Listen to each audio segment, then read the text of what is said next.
try to stop by Boise State University, home of the Broncos. Well, everything's shut down. COVID. So usually you can go into the Hall of Fame and walk around and then walk out and actually overlook the field. Not this time. Yeah, we really wanted to see the blue field. Like it's like a blue AstroTurf. But we did walk by their training room and they have blue field in there. So we might try to find another area too to kind of look over. Look in and see. Because in Oklahoma we did it. We did. Well, there was open. Yeah, it was open. Yeah. So while we're in downtown Boise, and so we also had looked up Freak Alley. And so this alley back in the day was, I guess, super sketch and scary. Nobody wanted to be there. And so many years ago, they actually turned the alley into like a artwork. Cool.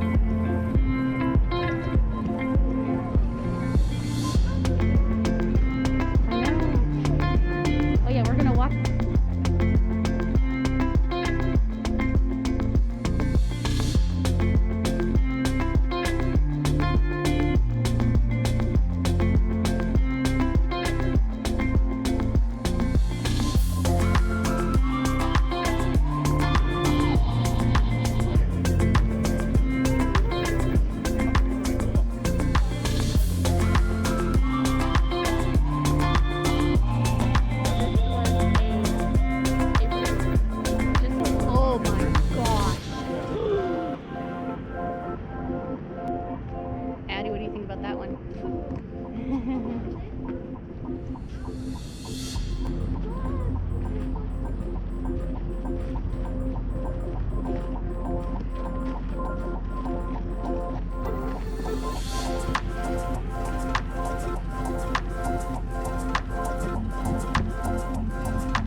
We are headed next to get dinner at Big Judd's, and they're known for this huge hamburger.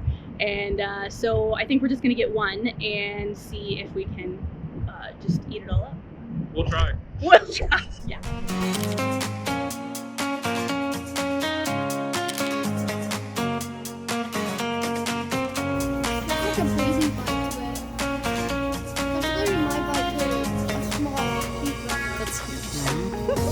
Patty, take a bite of yours. I don't think she can even hold hers. Smash it down a little bit.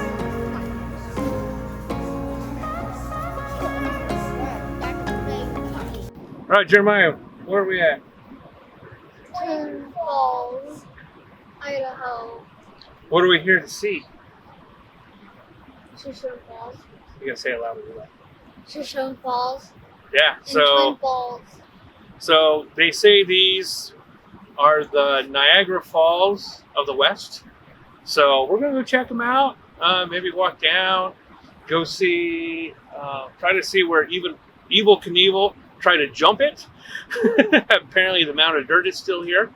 And he did not make it. No, he did not make it.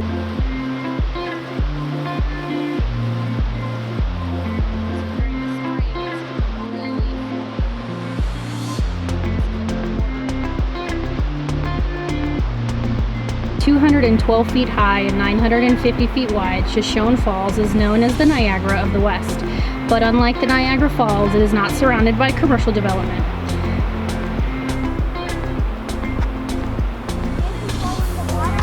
Beautiful Snake River.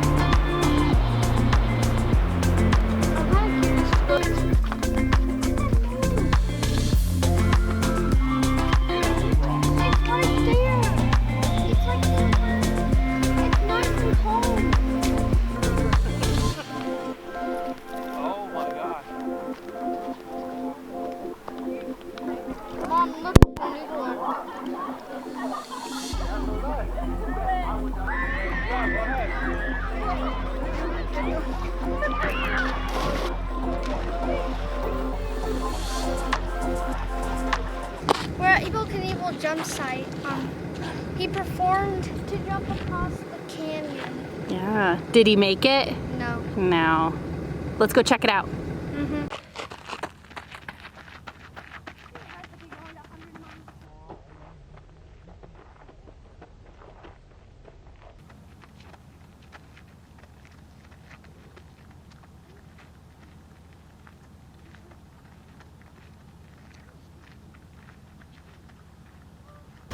That's a big mound of dirt.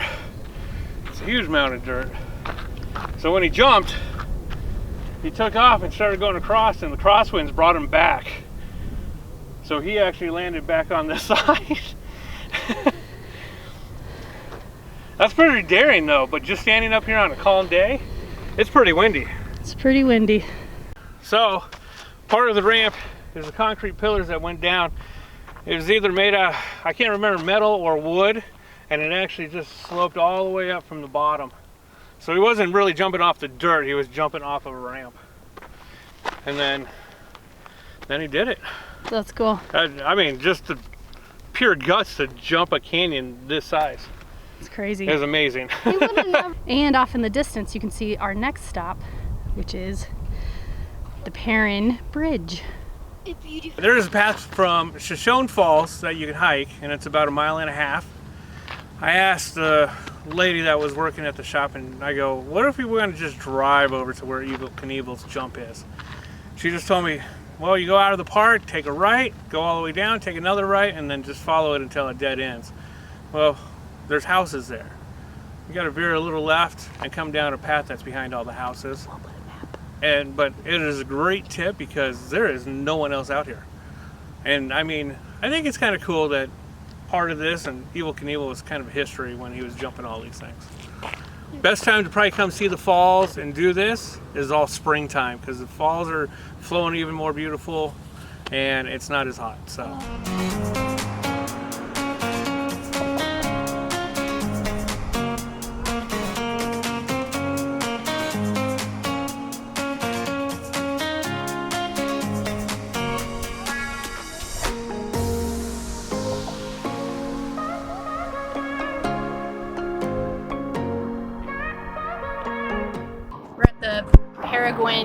Bridge, and we're just looking at the Snake River because it goes right under it, and this is an immaculate bridge. And there was a base jumping.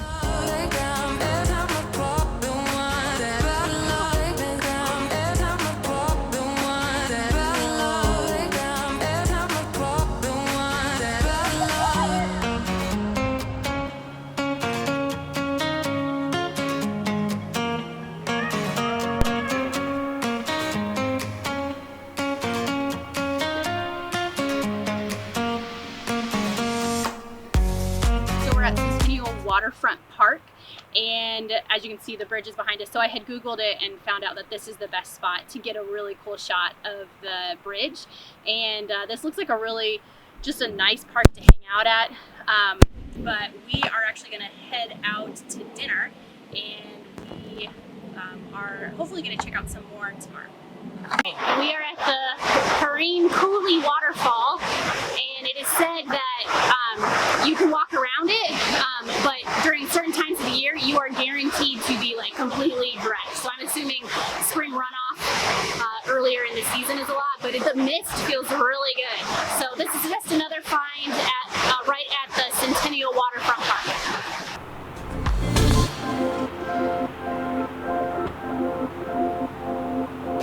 All right, Jeremiah, there's your waterfall. Go walk behind it. This is the waterfall? Yep, that's it. Go walk behind it. It's down there. What? Okay, that's cool. I regret going in there.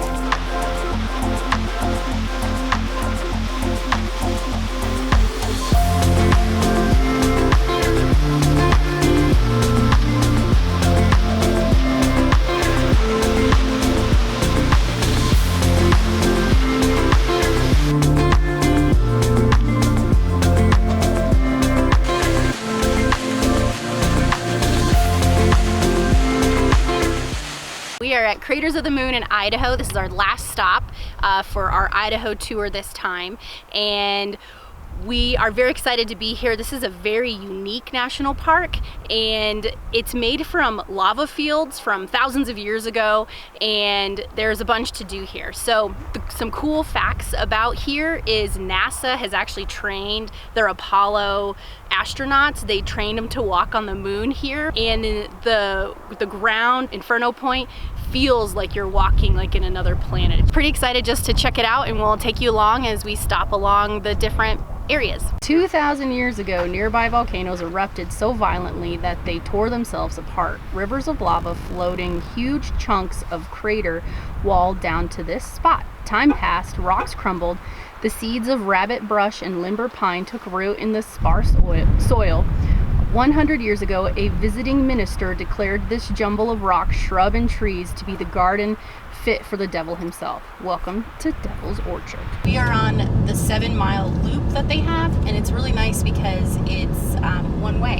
So you don't have to worry about, trying to move over for other vehicles or whatever. And if you haven't noticed already, it's very hazy. That's because there's a fire in northern Idaho. There's 2 fires actually, and so it's really brought in a lot of like the haze and the smoke around. So.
So we finished our tour at Craters of the Moon, and we were not able to go into the caves. They actually have it completely closed off, so you can't even get close to the caves. So we were able to check out Inferno Cone, which was awesome. It's pretty steep when you're walking up, so make sure to take your time. And the wind was crazy. Like, it was blowing us around, so that was really fun. And we got some footage of it and some really good views, but it was a little hard to see anywhere just with all of the smoke everywhere. But I would like to come back and see what it is actually when you can actually see around and not be so hazy. But that was really cool. So we checked out Spatter Cone and Snow Cone, which were really cool. You actually got to look down into the hole, and they just kept going. And Snow Cone was a real treat because it actually has snow in it. It's actually August. We're in the middle of August, and there's still snow. So, which was kind of crazy. But the whole loop is beautiful. This dark, kind of black sand everywhere and dirt it's beautiful. So that wraps up our Idaho time, and it also wraps up our Route 2. Our whole season 2 is done, and we don't quite know exactly what we're gonna do for our next route, but we'll figure it out as we go. So make sure to subscribe, hit that like button, make sure you get notifications. We appreciate you guys following along, and until next time, keep exploring.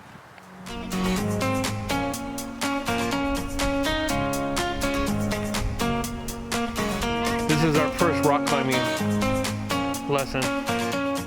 No ropes, no nothing. Funny thing is I don't know how she's gonna get down. It's like 15,000 million times over there. Hey, hey! Give me a victory thing, Mom. Hey!